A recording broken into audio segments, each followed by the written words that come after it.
So basically we'll like come together a few times a month and say like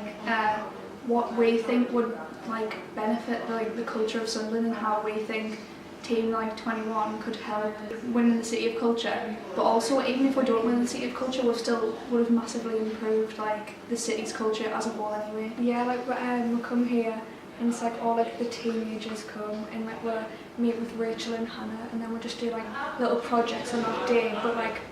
building up into like a bigger project hopefully for like the City of Culture and hopefully to like get on the next round or even win it. And either like Emmie said, even if we don't win it then we've still improved on the culture in Sunderland. It's like really weird because like we're given like this like power type thing and like everyone's it's like normally, yeah, like you see, you just, teenagers just get ignored. We'll come back to them in like 10 or so years when they've like grown up a bit more, but it's like weird having like opinions now, like when you're a teenager, what can influence like massively like the city like you grew up in, like you're spending loads of time in. I think it's really important. Yeah, it feels like the adults seem to know, like think they know what's best for us and they think like they can get into our heads by like seeing social media and being like, oh, we know like what the kids are doing these days. But it's like if you actually talk to like teenagers, it's like the views are completely different, so it's really helping them get an insight of what we think would be better for the city.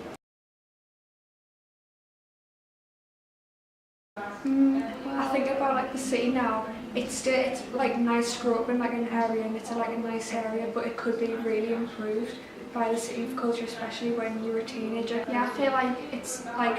when you get like the age of a teenager you end up going out to Newcastle or Durham because it has like generally more to do, whereas if like this would progress, if like Sunderland could be like a hub for like loads of cultural events and everyone wouldn't need to go out, they could just stay in Sunderland, it'd be great. It's like just to be, even just to not even be successful, just to take part in something that you hope will like be successful, it's like amazing. Like you really feel like, oh, you're not just like staying in, like you're actually doing something with your time that's like could be successful, and that's just the thought in that is just amazing. Yeah, and then if we were successful, it'd be like the cherry on top of the whole thing. It'd be like, oh my god, it'd be really good.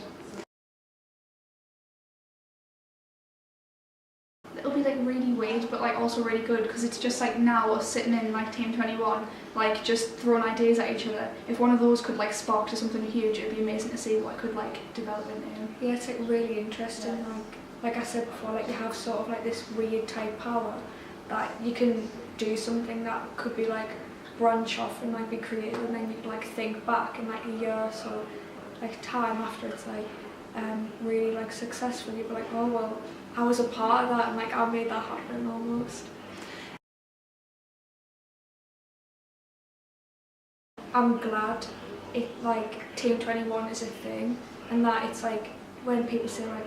even like Sunderland doesn't have much to do, but at least it's having like a club like Team 21 and like it's trying as well, and that all that matters, and it's like giving us something to do. It's helping like the city and the like the generations like to come and like grow up in Sunderland. Yeah, and it shows that Sunderland actually has an interest in like improving and being there for the younger generations, and it's just like it's weird to think that the city could end up being something so huge and amazing from just this little idea.